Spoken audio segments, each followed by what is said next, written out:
I like using this little square sketchbook for when I go sitting in cafes around Canberra, and this is what I'd normally do when I start.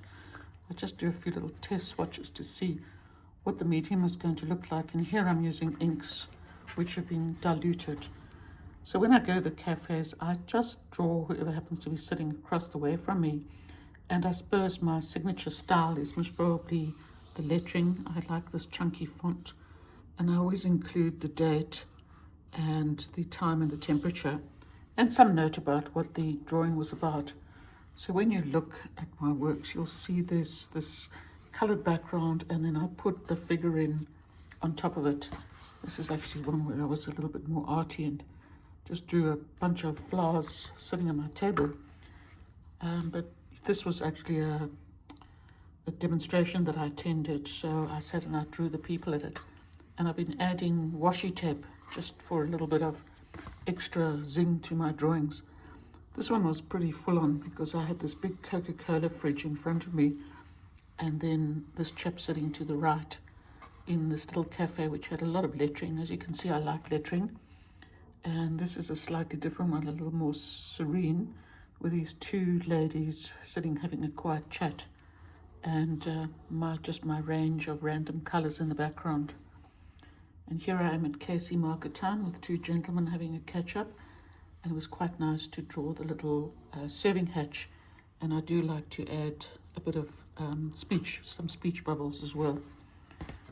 And this was at Wildbark, where we sat on a winter's day and had this lovely view out into the garden, and I captured this couple having a nice chat over coffee, and as always my signature type, date, etc.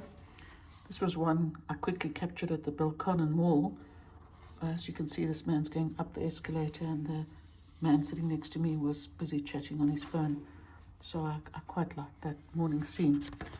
This was one where I had very little time, and I used the ink underlay as quite strongly actually. This one was undiluted, and I thought, what is it going to look like?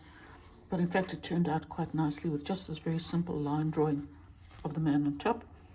And here's just to show that dogs come and have coffee too. And this was the Creamery, which was a nice cafe in Garland, quite busy. Lots of washi tape here. And this was having lunch at the National Gallery of Australia with my friend. So these books really are a record of my life too, because you can see here I went to the Cesante Giacometti exhibition, and that was on the 2nd of July. So it's a nice memento of the time. This was just sitting in a flat. Lovely bunch of flowers in Kingston. And this most recent one was done at the Gungahlin Town Centre, where I captured this couple sitting here having a morning cup of tea, and the car outside and the sign. And here's the next one, so you can see what the underlay looks like. And that's my cafe sketching.